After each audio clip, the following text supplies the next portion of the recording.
তুমি কি চাও জীবনে সফল হতে? তুমি কি চাও জীবনে তোমার লক্ষ্যে পৌঁছতে? তুমি কি চাও তোমার স্বপ্নটাকে পূরণ করতে, তোমার পরিবার, তোমার সমাজ, তোমার দেশের মুখ উজ্জ্বল করতে? তাহলে এই ভিডিওটি তোমার জন্য।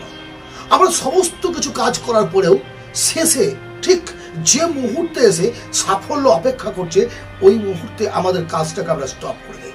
হাতে একগুচ্ছ চাবি আছে, এটা তালা বলতে হবে। আমি চাবিগুলো কয়েকটি চেষ্টা করে দেখলাম, তালাটা খুলছে না, ছেড়ে দিলাম।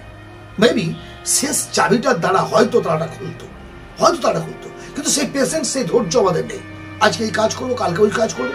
ওই ছেলেটা ওই কাজ করেছে, চাকরি করে উন্নতি করছে, আমাকে চাকরি করতে হবে। ও বিজনেস করে উন্নতি করেছে, আমাকে বিজনেস করতে হবে।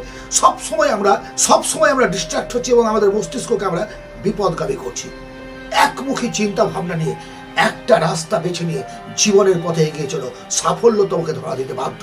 তোমার মধ্যে যদি অদম্য জেদ থাকে যে আমাকে এটা পেতে হবে, তাহলে পৃথিবীর কোনো বাধা তোমার সামনে বাধা হয়ে দাঁড়াতে পারবে না। তুমি সেটা আদায় করে তারপরে তুমি ক্ষান্ত হবে। এটা রিয়ালিটি, এটা জীবনের জেদ।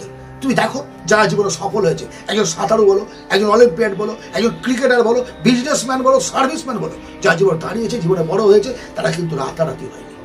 অনেক রাত তাদের জাগতে হয়েছে, অনেক পরিশ্রম করতে হয়েছে। আমরা তাদের সাফল্যটা দেখছি, খবরের কাগজে বেরিয়ে গেল, এই জিতেছে, অমুক জিতেছে, সেই জিতেছে। বাট তাদের যে প্র্যাকটিস, তাদের জীবনে যে ত্যাগ, সেগুলোকে আমরা অনুভব করি না। যদি জীবনটাকে রাজা তৈরি করতে চাও, তুমি যদি রাজা হতে চাও, রাজা হওয়ার আগে যে কাজগুলো রাজা করেছিল সেগুলো করো। একটা ক্রিকেট টিমে ঢুকিয়ে দিয়ে তোমাকে ক্যাপ্টেন করে দেবে, তুমি সামলাতে পারবে? সেটা সম্ভব। জলের বোতল বইতে হবে, ব্যাট ধরা শিখতে হবে, ক্রিকেট খেলতে হবে, ভালো প্লেয়ার হতে হবে, তারপর তুমি একজন ক্যাপ্টেন হতে পারবে। আর আমরা কি চাইছি? প্রথমেই ক্যাপ্টেন হবো, রাতারাতি নেমে সফল হবো। হয় না। জীবনের জেদ চাই, পরিশ্রম করার অদম্য জেদ, সাহস চাই এবং সংকল্প চাই, তবে তুমি জীবনে এগিয়ে যেতে পারবে। হ্যাঁ, তোমার সমালোচনা হবে না, তুমি ভেবো না, তোমার সমালোচনা হবে। সমালোচনা তারাই করে যাদের যোগ্যতা নেই।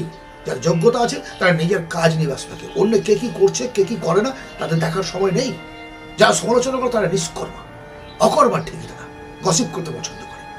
তাদের কথা শুনে তুমি নিজেকে দুর্বল ভাববে না, কারণ তোমার মধ্যে যে পাওয়ার আছে তা অন্যের মধ্যে নেই। We are all unique. প্রত্যেকটা মানুষ আলাদা, প্রত্যেকের আঙুলের চাপ, চোখের মনি আলাদা। প্রত্যেকটা মানুষের একটা জীবন্ত প্রাণ তার মধ্যে সুপ্ত আগ্নেয়কে লুকিয়ে আছে। সে চাইলেই পৃথিবীর সমস্ত কিছুকে আদায় করে নিতে পারে। ইয়েস, সব কিছু পারে। এটাই বলছে the secret of life. The secret of life সে কথাই বলে, তুমি যা চাও সেটাকে চাইতে হবে আন্তরিকভাবে, সেটা দেখতে হবে চোখের সামনে। অবশ্যই তুমি সেটা পাবে, অবশ্যই পাবে। সবশেষে তোমাদের আমি বলবো, জীবনে অন্যের দ্বারা পাওয়া কাজ চিরস্থায়ী নয়, কিন্তু তোমার কাজের দ্বারা তোমার যে পরিচয়, তা সারা জীবন থাকবে, সারা জীবন তোমাকে সঙ্গে দেবে, সারা জীবন। ইয়েস, বাবার নামে যেন সন্তানের পরিচয় না হয়, সন্তানের নামে যেন বাবা বুক উঁচু করে হাঁটতে পারে। জীবনটাকে এইভাবে তৈরি করো।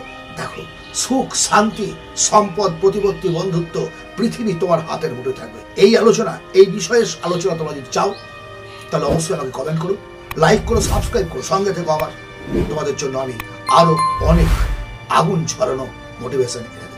ধন্যবাদ, ভালো থেকো।